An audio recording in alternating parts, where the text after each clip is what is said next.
রাজনীতিতে জড়িয়ে পড়ে, তারা সরকারের, দলীয় সরকারের মুখপাত্র হয়ে যায় এবং সেটা চরম আকারে পৌঁছে যায়, তখনই আসলে এই ধরনের ঘটনা ঘটে।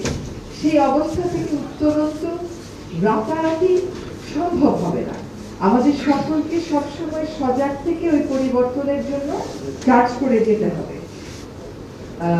এই যে এখানে যে হত্যাগুলোর কথা, হত্যাগুলোর বিবরণ আবার দেখলাম, দেখেন এদের সাথে যারা জড়িত, যারা নির্দেশদাতা, তারা কিন্তু প্রায় সকলেই দেশ থেকে পালিয়ে যেতে সক্ষম হয়েছে। এই যে দেশ থেকে তারা চলে যেতে সক্ষম হলে এইটাও তো একটা বিচারের দাবি রাখে, তারা কেমন করে দেশ থেকে চলে গেল। আপনি তাদের অনুপস্থিতিতে তাদের বিচার করবেন, তারা উপস্থিত থাকলো না, তাদেরকে আমরা উপস্থিত রাখতে পারলাম না।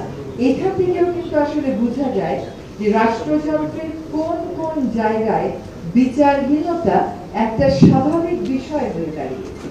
আপনি হয়তো বিচার করবেন, ট্রাইব্যুনাল হয়তো রায় দেবে, কিন্তু তাদেরকে সত্যিকার অর্থে কিন্তু মুখোমুখি হতে হচ্ছে না এই ট্রায়াল।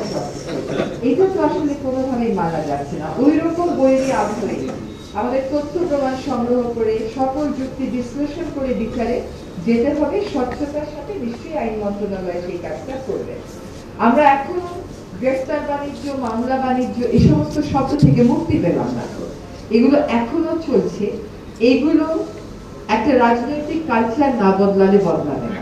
এটা যদি আপনি ঠিকও করে দিয়ে যান, কিন্তু রাজনৈতিক কালচার যদি না বদলায়, রাজনীতি যদি বিচারটাকে নিজের মধ্যে ধারণ না করে, তাহলে এই পরিবর্তন আসলে কখনো প্রাতিষ্ঠানিক হবে না। আমরা আর কসমেটিক কোনো পরিবর্তন দেখতে চাই না, সত্যিকার অর্থে মূল্যবোধের জায়গা থেকে পরিবর্তন দেখতে চাই। আমাদের একটা কথা মনে রাখতে হবে, যারা এই খুনগুলো করেছেন তাদের সমর্থকেরা কিন্তু বিভিন্ন সেক্টরে এখন এই সমাজে আছে। যদি না থাকতে পারে, পালিয়ে গেল কেমন করে?